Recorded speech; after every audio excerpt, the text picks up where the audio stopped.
12번에 대해서 이야기를 할 건데 선생님이 미리 자료를 좀 가지고 왔거든. 다 그리기가 힘들어서.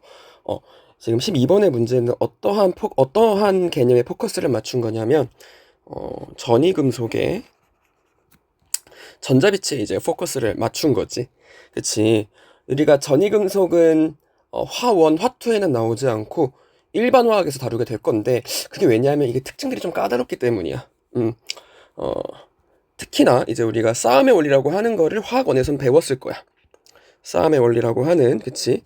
에너지 준위가 낮은 오비탈부터 전자가 채워진다. 그래서 1s, 2s, 2p, 3s, 3p, 3d, 4s 이렇게 존재하게 된다면 전자가 채워질 때 1s, 2s, 2p, 3s, 3p, 4s, 3d 이런 순으로 전자가 채워지게 될 건데, 그치?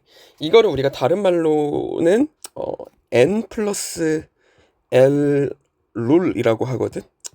그러니까 이게 양자수에 대한 개념인데 우리가 그냥 싸움의 원리라고 해서 이 그림을 알고 있어도 되고, 두 번째는 어떻게 생각할 수가 있냐면, 첫 번째 n 플러스 l이 큰 놈부터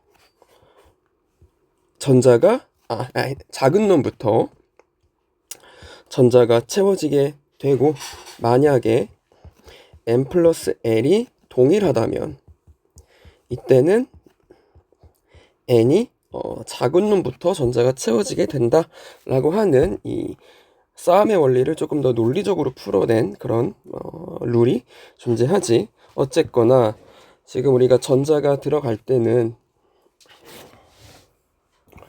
싸움의 원리에 의해서 누가 낮은 놈부터 이제 들어가게 되냐면 결론적으로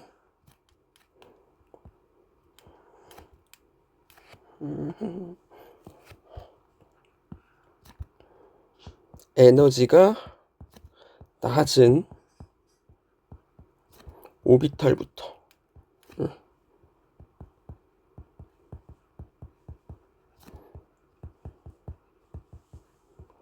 들어가게 되고, 그 다음에 전자가 나갈 때는, 그러니까 지금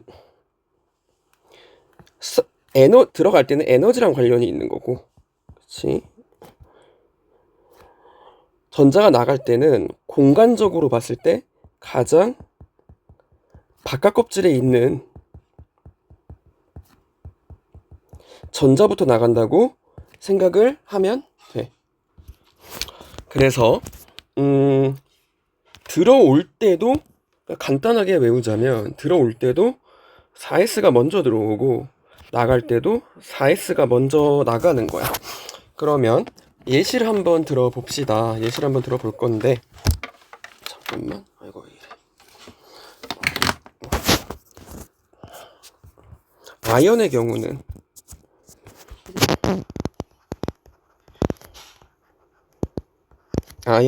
아연은 몇 번이지? 30번인가? 그치? 그럼 얘는 어떻게 될 거냐? 1s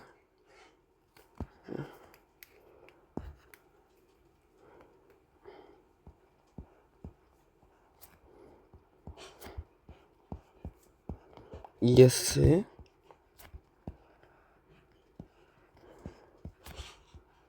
2p 3s 3p 4s 그 다음에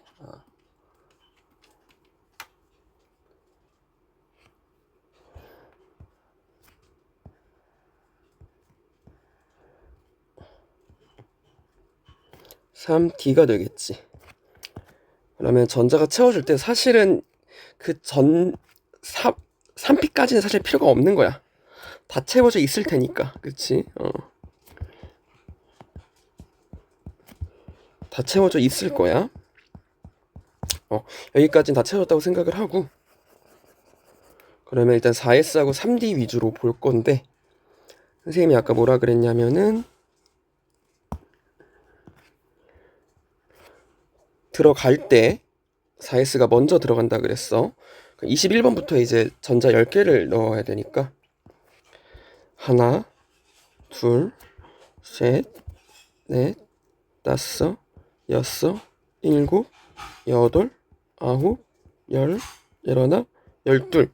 여기서 이제 이온이 될 때 어떻게 이온이 되냐면 사실은 이제 공간적으로 봤을 때는 4S가 더 위에 있게 되니까 에너지 준위도 사실은 더 위에 있는 게 맞긴 한데 여기에서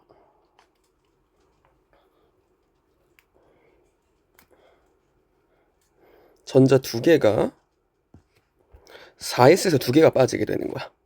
한 개씩 이렇게 있었다면은 한 개 빠지고 그러면 ZN 플러스가 되겠지. 그치? 근데 여기보다 어떤 상황이 더 안정하냐면 아예 4S가 다 빠져버리는 거야. 껍질 자체가. 네 번째 껍질 자체가 없어져가지고 전자가 두 개 빠지게 되면 여기는 ZN 2 플러스가 되겠지. 그치? 그래서 우리가 ZN에 관련된 이야기 여기 보면 4S 3D 이것도 이야기를 했었고 그리고 ZN 2 플러스가 될 때는 어디가 빠지냐면 4S가 지금 빠져버리니까 ZN 2 플러스도 맞게 되는 거지. 그치? 구리를 보게 되면 구리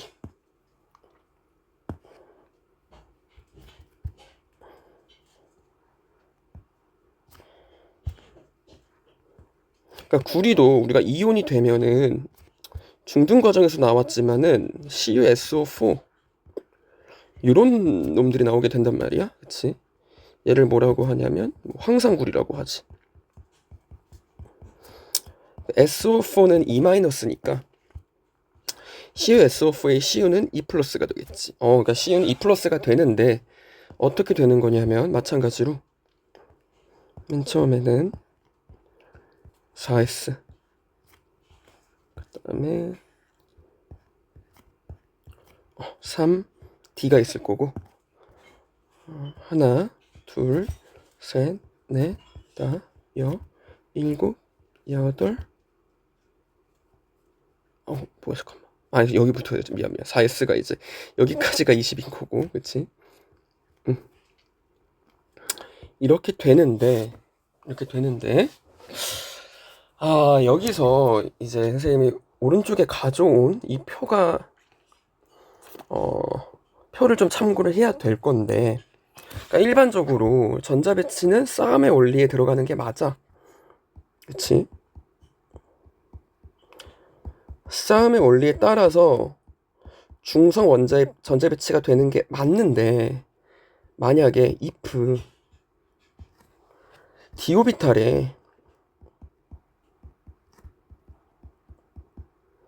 전자가 4개 혹은 9개가 있잖아. 그 경우에는 3D라고 합시다.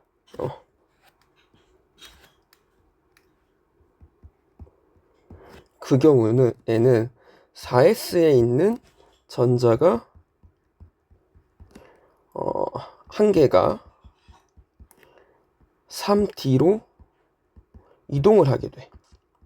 왜 그러냐? 역시나 저 화학은 안정해지기 위해서 이게 더 안정하니까 이동을 하게 되는 거야. 그러면 이런 케이스가 뭐가 있느냐? 여기 보게 되면은 크로뮴 그리고 구리가 있겠지. 나머지는 지금 4S가 다 채워져 있어. 2개씩. 그치? 2개씩 채워져 있는데 얘는 지금 한 개밖에 없단 말이야. 그 얘기는 뭐냐면 전자를 배치하는 과정 중에서 지금 여기 다시 와서 보게 되면은 3D가 얘는 지금 예를 들자면 이런 거야. 자, 이쪽에는 2명, 그러니까 만약에 전자 하나가 들어가는데 이렇게 돼 있다고 합시다. 2가지 상황이 있는 거야. 그러니까 전자가 이렇게 들어가는 이제 첫 번째 상황이 있을 거고 1번 상황이 있을 거고 2번 상황은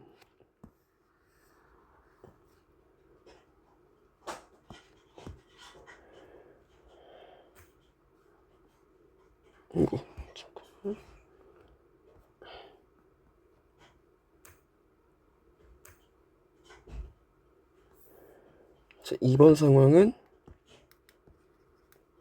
이거 잠깐만.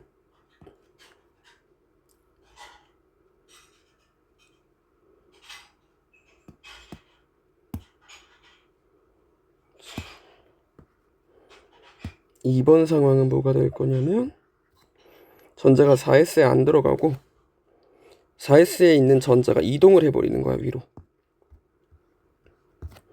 그러면 이렇게 이동할 수가 있겠지. 약간 일종의 비유인데 이렇게 있게 되면 오비탈이 완성된 게 4S밖에 없지. 그럼 몇 명이 전자 몇 개가 행복한 거냐면은 전자 2개가 행복한 거야. 여긴 가족이 2명인데 2개가 행복한 거야. 여기 9개는 완성이 안 됐으니까 막 치고받고 싸우는 거지. 두 번째 케이스를 보자면 여기는 반대로 전자 하나는 행복하지 않아. 그런데 전자 몇 개가 행복하냐면 10개가 행복한 거지. 따라서 이제 2번 케이스가 더 안정하다는 거야.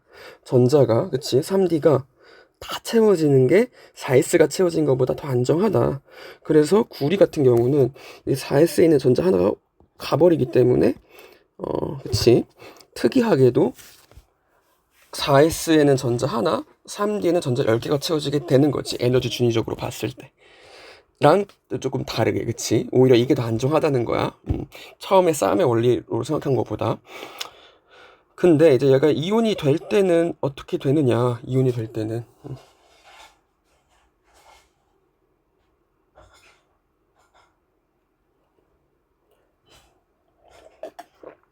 이온이 될 때는 누가 빠져야 돼?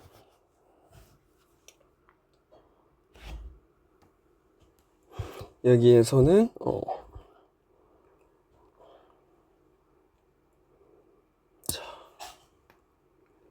CU 플러스 한번 봅시다. 그러니까 CU 같은 경우는 아까도 이야기했지만 중학교에서는 CU 2 플러스로 배우지. 그치? 이게 이제 수용액 상태에서 더 안정하기 때문인데 사실 CU 같은 경우는 산화수를 2개를 가져. 산화수를 2개를 가져. CU 플러스랑 CU 2 플러스를 가지거든. 그치? 일단 우리가 여기까지를 어떻게 볼 수 있냐면 아르곤의 전자 배치라고 볼 수 있겠지. 그 다음에 4S가 있고 3D가 있는데 전이금속은 이제 특이하게도 4S에 있는 오비탈이 이제 3D로 올라간다 그랬고 들어갈 때는 4S가 먼저 들어왔는데 물론 이제 24하고 29에서는 예외가 있었지만 나갈 때는 그러면 이 순서대로 늦게 들어온 3D가 나가야 되는 건데 여기서는 4S가 먼저 나가버린다는 거지. 그치. 따라서 이제 CU 플러스가 될 때는 4S가 빵 3D가 10개 아예 안 써주는 경우도 있고 그치. 이게 이제 CU 플러스고 CU 2 플러스가 될 때는 3D에서 한 개 더 빠지는 거지. 그치. 얘는 이제 CU 2 플러스가 되는 거지. 그래서 CU는 2가지의 산화수를 가질 수 있더라. 근데 우리가 중학교 때 CU 2 플러스만 보는 이유는 수용액 상태에서는 전하량이 더 큰 CU 2 플러스가 더 안정하더라 라고 생각을 해주면 좋을 것 같아. 오케이. 그래서 마지막으로 정리를 해보자면 조금 복잡했는데 전이금속의 전자 배치에서는 들어올 때도 4S가 먼저 들어오고 나갈 때도 4S가 먼저 들어간다. 하지만 24번하고 29번의 배치에서는 전자가 들어올 때 4S에 있는 전자 하나가 3D의 전자 5개 또는 10개를 만족시키기 위해 이동을 하더라 라고 알아두면 좋을 것 같아.